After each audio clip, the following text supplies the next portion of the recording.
Welcome to my YouTube channel. ഇനി നമുക്കൊരു വാൽ കണ്ണാടി ക്രിയേറ്റ് ചെയ്താലോ?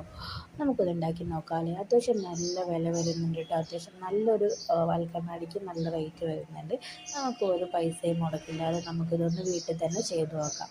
ഒരു പേപ്പറിൽ ഞാൻ വാൽ കണ്ണാടിയുടെ രൂപം വരച്ചെടുത്ത് വെട്ടിയിട്ട് അത് ഞാൻ ഒരു കാർഡ്ബോർഡിൻ്റെ മുകളിൽ വെച്ചിട്ട് വരച്ച് ആ കാർഡ്ബോർഡും വെട്ടിയെടുക്കാൻ കേട്ടോ ചെയ്യുന്നത്.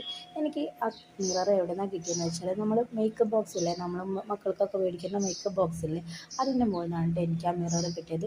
ഓൾറെഡി രണ്ടും എൻ്റെ കയ്യിൽ നിന്ന് പൊട്ടിപ്പോയിട്ടുണ്ട്. ഇതും കൂടെ പൊട്ടിയിട്ടുണ്ടെങ്കിൽ ഈ പരിപാടി ഇവിടെ ഫ്ലോപ്പായേനെ. എന്തായാലും കുഴപ്പമില്ലാതെ പൊട്ടാതെ തന്നെ എനിക്ക് കിട്ടി. ക്ലേ ഇല്ലാത്തതുകൊണ്ട് ഞാൻ ഗോതമ്പ് കൊണ്ട് അതിൻ്റെ ചുറ്റും ഡെക്കോർ ചെയ്യാമെന്നാണ് വിചാരിച്ചത്. പക്ഷേങ്കിൽ ആ പരിപാടി അപ്പാടെ ഫ്ലോപ്പായിരുന്നു കേട്ടോ.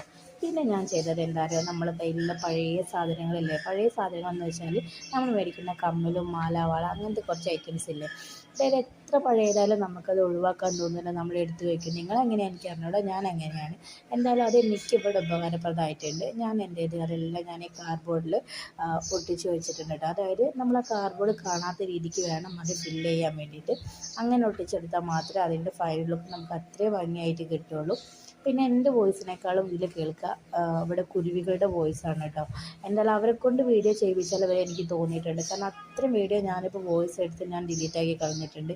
എന്തായാലും കുഴപ്പമില്ല, നിങ്ങളത് അഡ്ജസ്റ്റ് ചെയ്യുമെന്ന് വിചാരിക്കുന്നു. അപ്പോൾ ഇതാണ് ചിത്രത്തിൽ കാണുന്നത് പോലെ, ഈ വീഡിയോയിൽ കാണുന്നത് പോലെ ഞാൻ എൻ്റെ കയ്യിലുള്ള എല്ലാ ആക്രി സാധനങ്ങളും ഇതാണ്ട് ഈ ഒരു ഇതിലേക്ക് ആ ഒരു മിററിൻ്റെ ചുറ്റും ഞാൻ ഒട്ടിച്ച് വെച്ചിട്ടുണ്ട്. എന്നിട്ട് ഞാൻ എന്ത് ചെയ്തു, നമ്മൾ ഫാബ്രിക് കളറില്ല, എനിക്ക് അത് രണ്ടും മാത്രമാണ് വാങ്ങേണ്ടി വന്നത് കേട്ടോ. എൻ്റെ കയ്യിൽ ഫാബ്രിക് ഉള്ളതൊക്കെ ഉണങ്ങിപ്പോയിട്ടുണ്ടായിരുന്നു. അപ്പോൾ അതെന്ത് ചെയ്തു, ഞാൻ രണ്ടെണ്ണം, അതായത് ബ്ലാക്കും ഗോൾഡൻ കളറാണ് ഞാൻ മേടിച്ചത്. അങ്ങനെ ഞാൻ അതിൻ്റെ ഒരു ബ്ലാക്ക് അത്യാവശ്യം നല്ല കട്ടിയിൽ തന്നെ ഞാൻ അതിൻ്റെ ചുറ്റിലും കൊടുത്തിട്ടുണ്ട് കേട്ടോ. എന്നിട്ട് അതൊന്ന് ഉണങ്ങി വരുന്ന സമയത്ത് വേണം നമ്മൾ ആ ഗോൾഡൻ കളറ്, ഞാൻ സ്പോഞ്ച് കൊണ്ട് ഞാൻ സ്പഞ്ച് ചെയ്ത് എടുത്തേക്കാണ് കേട്ടോ, ഇങ്ങനെ ഒപ്പിയെടുത്തേക്കാണ്. അപ്പോഴാണ് അതിൻ്റെ ഒരു ഭംഗി നമുക്ക് ഫീൽ ചെയ്യുള്ളൂ. അപ്പോൾ ഈ വീഡിയോ നിങ്ങൾക്ക് എന്തായാലും സ്കിപ്പ് ചെയ്യാതെ കാണാൻ അത്രയും ഉപകാരപ്പെടുന്നതാണ്. കാരണം വിഷു ഇങ്ങ് എത്തി. അപ്പോൾ നമ്മൾ കണിയൊരുക്കുമ്പോൾ വാൽക്കണ്ണാടി നമ്മൾ ഒരു മിറർ എന്തായാലും നമ്മൾ കണിയൊരുക്കുന്നതിൽ വേണമല്ലോ. അപ്പോൾ ഒരു മുടക്കില്ലാതെ നമുക്ക് എത്രയും ഭംഗിയിൽ ഇത് ചെയ്യാൻ പറ്റും എന്നുള്ളത് ഈ വീഡിയോ കാണുമ്പോൾ നിങ്ങൾക്ക് മനസ്സിലാവും. വീഡിയോ ഇഷ്ടപ്പെട്ട എല്ലാവരും ഷെയർ ചെയ്ത് ലൈക്ക് ചെയ്ത് സബ്സ്ക്രൈബ് ചെയ്യുക.